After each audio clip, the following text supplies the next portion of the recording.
Hello friend, welcome back to my channel recipes and more.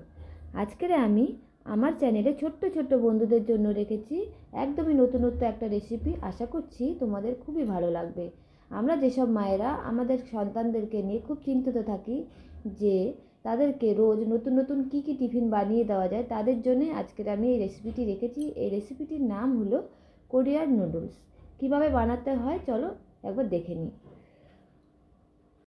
এখানে আমি 10টা মতন ছোটো সাইজের আলু ভালো করে প্রেসার কুকারে সেদ্ধ করে নিয়েছি। এবার এই আলুগুলোকে হাতের সাহায্যে ভালো করে চটকে নিয়ে খুব সুন্দর করে সফট করে একদম বানিয়ে নিতে হবে। তারপরে এই আলুগুলো মাখা হয়ে গেলে এর মধ্যে মিশিয়ে দিচ্ছি অ্যারারুট। এখানে আমি হাফ বাটি মতন অ্যারারুট দিয়ে দিয়েছি। আপনারা চাইলে ময়দা দিতে পারেন বা কর্নফ্লাওয়ারও অ্যাড করতে পারেন, তবে অ্যারারুট দিলে একটু আলুটা একটুখানি নরম টাইপের হয়, কর্নফ্লাওয়ার বা ময়দাতে বেশি ভালো হয়। এবার ভালো করে হাত দিয়ে এটাকে মেখে নিচ্ছি, আর এর মধ্যে দিয়ে দেবো অল্প পরিমাণে একটু নুন।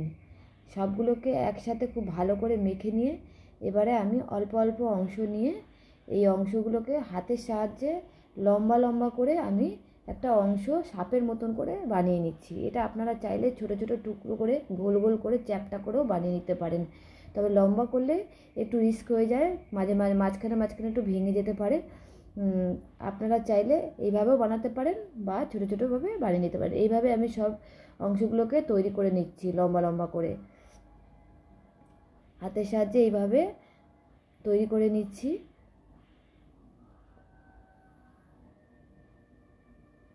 প্রত্যেকটা অংশ আমি বানিয়ে একেবারে একটা থালার মধ্যে নিয়ে নিচ্ছি।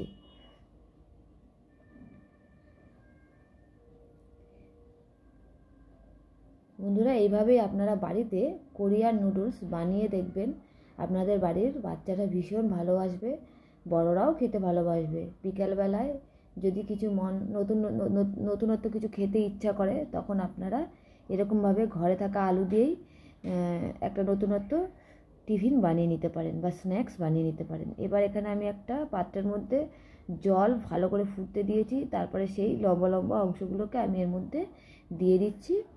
মোটামুটি সব অংশগুলোকে আমি এর মধ্যে দিয়ে 5 থেকে 6 মিনিট মতন একটু ফুটিয়ে নেব। ফুটিয়ে নিয়ে তারপরে আবার এটার জল ঝরিয়ে নিতে হবে। দেখুন বন্ধুরা, সব অংশগুলোকে দিয়ে আমার ভালো মতন ফোটানো হয়ে গেছে। এবার আমি নামিয়ে নিচ্ছি, জল ঝরিয়ে নিয়ে রেখে দিয়েছি। আমার অংশগুলো একটু মাঝখানে ভেঙে গেছে, তাতে কোনো অসুবিধা নেই। এবার আমি এর মধ্যে দিয়ে দিচ্ছি এই ধনেপাতা, পেঁয়াজ আর রসুন কুচি। এই 3টে জিনিস আমি এর মধ্যে দিয়ে দিচ্ছি, আলুর মধ্যে দিয়ে দিচ্ছি।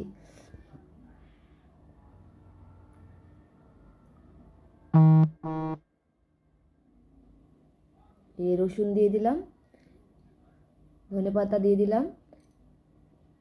এবার এগুলোকে দেওয়ার পরে আমি এই আলুর মধ্যে দিয়ে দেবো চিলি ফ্লেক্স। এই চিলি ফ্লেক্সটা আমি বাড়িতেই বানিয়েছি, সেটাকে আমি দিয়ে দিচ্ছি। আপনারা চাইলে কেনা চিলি ফ্লেক্সও দিয়ে দিতে পারেন। চিলি ফ্লেক্সটা দেওয়া হয়ে গেছে। এবার আমি এর মধ্যে দিয়ে দিচ্ছি সয়া সস। সয়া সস আমি এখানে পরিমাণ মতন দিয়ে দিচ্ছি, বেশি দেবেন না। আর দিয়ে দিচ্ছি টমেটো সস।